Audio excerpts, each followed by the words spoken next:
the goal that we want early on in the backswing is to make sure that our rib cage gets some rotation. And when we're pigeonholed like this, the only thing that we can do is pivot our body. What we want is the belt buckle, belly turns, rib cage turns, and that arm stays in front. And now if we just grab that club, and I'm sure we're gonna be able to do this, you'll see this looks just like Tiger, Rory, every really good driver of the ball kind of right in here in the swing. So I'm kind of like, hey, get the butt of the club working back towards the ball. Great. Feeling that early. And that looks so good with that turn, yeah. Yeah, I love that. Okay. Man, these moves are good for everyone. Everybody. Like literally any kind of golfer. Rib cage and body early. Yep. Club feels in front and arm feels in front. Absolutely. Yeah, yep. God, that feels good, JT. That is perfect. All right, guys, we're back here with my good friend and coaching partner, Mr. JT Thomas. We're talking all about how to hit the driver better. You guys have hopefully seen some of our videos with JT in the past on driver. Y'all wanted more. We're bringing it to you. This is going to be video 1 of a 3-video series guiding you through how to hit your driver better. I've been coaching with JT probably for 7 or 8 years now, I think. Yep. And while he's great at coaching everything, he's probably the best I've ever seen in terms of getting people to hit the driver better. And so there's really 3 key distinct areas of the swing, JT, that we're going to go through. This video is about part number 1, and then we'll talk about part number 2 and part number 3. So you want to make sure you watch all 3 of these videos. So JT, if you wouldn't mind starting us off here, and I know you've studied lots of golf swings and different patterns in the slingshot swing that you put together. And the beginning part of the swing is so darn important. Yes. And it's one of those things where if you get it right, it can set up a great chain reaction of events, but if you get it wrong, then it's tough to fix. It's trouble. And I know there's two big parts in particular, maybe one little add-on we'll put in. The early rib cage rotation and the arm staying in front. Maybe let's talk about the rib cage rotation first. Yeah, great. So, you know, oftentimes what we see with poor drivers is that they get off to a bad start right away, not moving their body really at all, not creating any rotation. So the first thing we want to do, especially with driver, which we turn the most out of all the clubs, is to make sure we start getting in that rotation early. And so the best drill that I've found for that is to take the club, put it right underneath your armpits. So just like this. This is like really pigeonholes you. Like literally you can't do anything else. The goal that we want early on in the backswing is to make sure that our rib cage gets some rotation. And when we're pigeonholed like this, the only thing that we can do is pivot our body. And you'll see again, as I go back here from this face-on view, you'll see my buttons move. You'll see some rotation in this left shoulder from the down the line. You'll see some rotation in my belly button, maybe rotation in belt buckle. Again, we're just trying to get this rotation set up early. Again, it helps us with also number 2. So step 1, got to get that rotation of the rib cage early on in the backswing. And I think a lot of golfers maybe are aware that, like, hey, I know I don't turn enough in the backswing. I know I need more rotation. And what we see is a lot of them can never get enough because they don't start with enough. Yes. Let's show us the bad version, JT, if you would, in terms of like if someone doesn't rotate the rib cage early, what that might look like for the early part of the swing. For sure. So oftentimes when we see that happen, we see like the whole club, the arms move a really long way, and we don't see the buttons or belt buckle or anything move at all. So we just see this club go way inside. We see the arms go low underneath the chest. We see the right arm get like behind the body. Right? So we see all those things early, and the brain's kind of in freak out mode. I'm not really sure. I got a long swing left, but I don't have much left in the take. So that's oftentimes what we see. And we looked at, and you guys will see some of the Rory McIlroy and Tiger Woods and lots of great drivers of the ball. You'll see not everyone does exactly the same thing. But a lot of them, especially these two, you'll see it's amazing how similar they do a lot of the movements in the early part of the swing. You'll see them doing that on the screen here. So obviously you want to get the rib cage rotating early. We'll talk more about that. I want to try that drill out. And the second part, we got the body motions. We also have the arm motion. And so let's talk through what the good version is, the bad version, and the drill for that one. Yeah, absolutely. So again, what we see most of the time in the poor golfers with driving is the arms really suck in underneath the chest. Both elbows stay really low, kind of behind the body. And then we see a chain reaction from that throughout the swing. In over the top, right? That's what we see most of the time, people slicing. The reason that's so important is because, you know, in the golf swing, there's a timing aspect of everything. and we only have a certain range of motion that we have. So if we use up all our range of motion early on in the swing, we run out, then we have to figure out another place to create some motion. So that's why setting this up is so important, and why Tiger and Rory look so similar, even though I'm sure they don't have very many of the same intentions. They're just doing what feels right to them, two of the best golfers ever, early on in the swing. So it just, again, proves to us like, hey, we should probably copy them, right? Yeah, They're that's pretty probably good. a good idea. Yeah. So the good one, what it's going to look like is that your arms are really going to stay really in line with your pivot, or another good way to think about it is that your pivot almost beats your arms, right? And so the drill that we have for that is taking the club, putting it right in your sternum, or in between your sternum and your belly button, taking your trail hand, putting it completely straight, lead hand about 6 inches off the front of the shaft. And so again, what we would see for the poor golfers is no turn here, so the club isn't going to move, and I'm just going to pull my arm in underneath that. So no good, again, sets up that bad sequence. Instead, what we want is the belt buckle, belly turns, rib cage turns, and that arm stays in front. And now if we just grab that club, and I'm sure we're going to be able to do this, you'll see this looks just like Tiger, Rory, every really good driver of the ball, kind of right in here in the swing. And that's just from getting that nice rib cage rotation and keeping the arms really in line with your pivot. Man, if you get this early part right, it just sets up so many good things later on that we'll talk about. And if you get it wrong, it's so difficult to make up for. The big mistake that we can't have is no body turn and arms going in. Yeah. That's like the big thing we can't have. Can't have that. We want to get the body motion going and keeping the arms in front of us. If you guys are trying to learn this at home in part number 1, and JT and I were talking, and again, comment down below if you want to see with the live student, we're like, man, these moves are good for everyone. Everybody. Like literally any kind of golfer. Yeah, it's great. That's the best part about, I'm really excited about the series, is that we really believe it'll help everyone. No matter if you overhook the ball, if you slice the ball, whatever it is, it'll get you on the path to hitting it straighter and farther. Yeah, and it's like not everything in the golf swing, not a lot of things you could say that for. Yeah.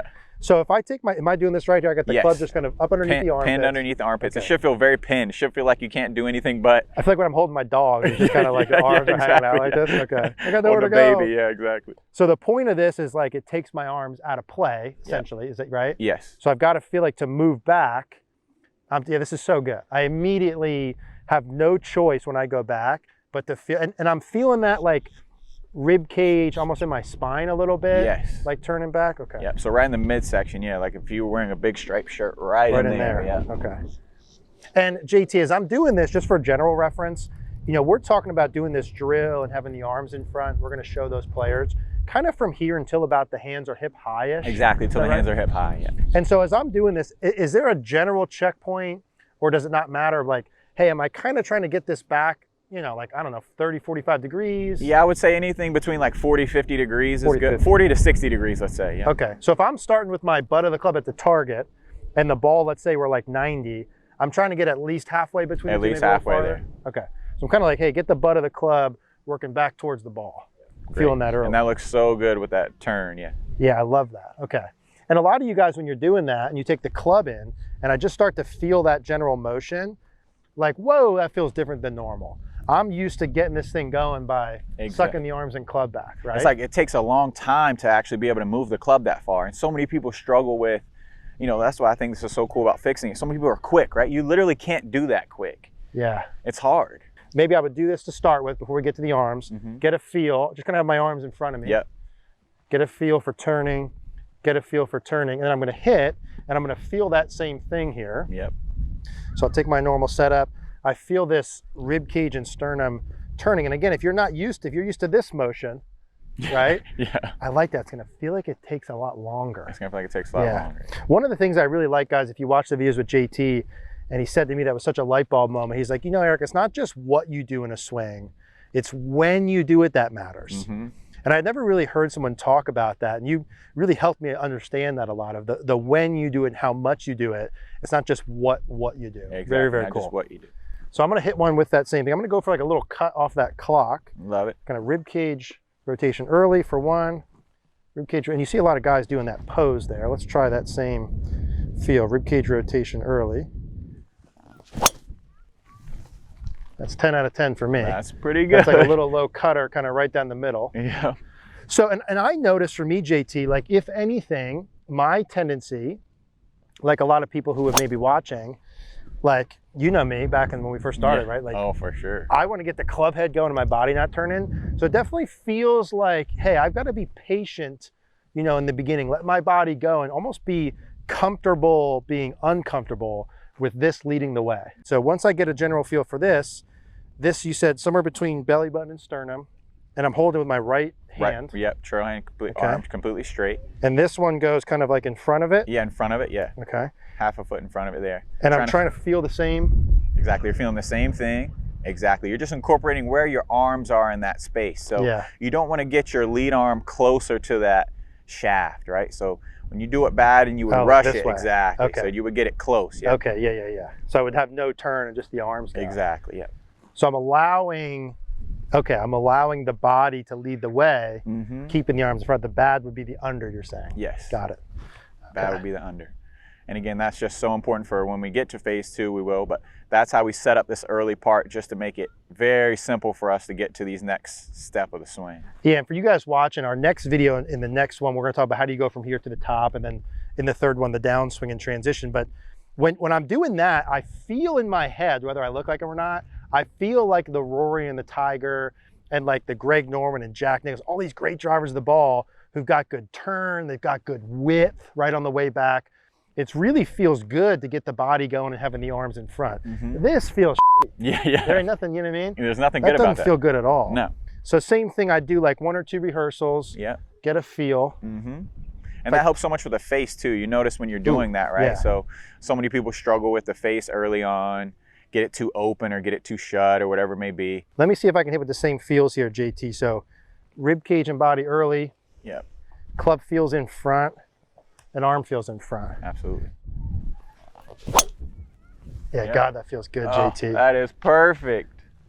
The 2 biggies are the rib cage rotation early in the arms in front. Okay, if you haven't heard us say that yet, that's the big thing here.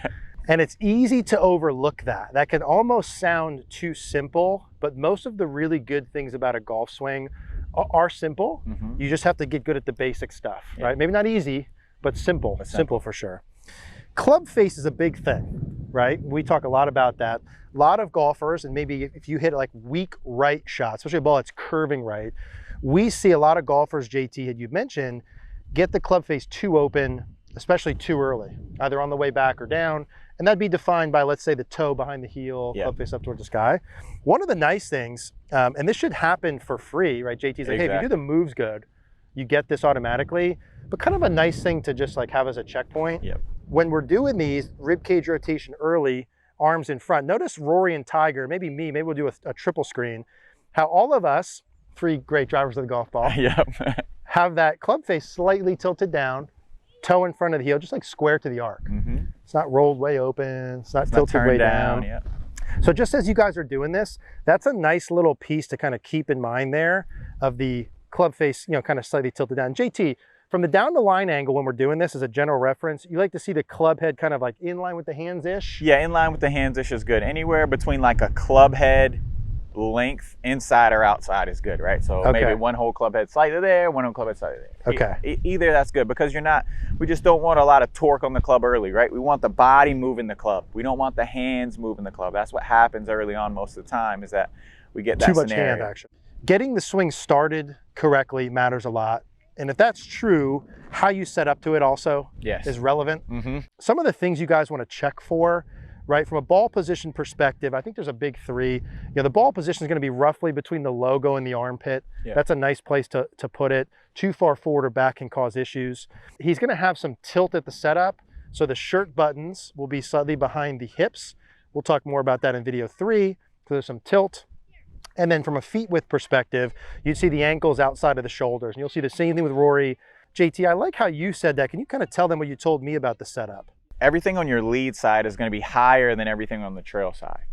So lead shoulder is going to be higher, lead arm is going to be higher, that lead arm a little bit higher, lead shoulder a little bit higher, lead ear a little bit higher. And especially again from this view, which we see so many golfers struggle with from this down the line, is that right arm being lower and the left arm being higher. We so the left arm even being higher from this angle as well. Correct. Everything on the left side's higher. Everything on the left side's higher. Very good. So that's what we want. We oftentimes see the opposite, right? That that right arm's higher than the left, and that just presets you to swing over. Yeah, you're in big trouble. Pulls and slices. So everything on the lead side higher, I love that. Check you versus the Rory and the Tiger at setup, and then getting the swing started correctly. Early ribcage rotation, arms in front is so good. Now from there, obviously we need to complete the backswing, right? So we've got to load things in transition. In the next video that we're going to do, we're going to talk about how you load the arms from there to the top. There's 2 big keys with that we'll talk through. In video 3, we'll talk about the downswing pieces. So again, guys, let me know in the comments down below if you want to see some live lessons with this.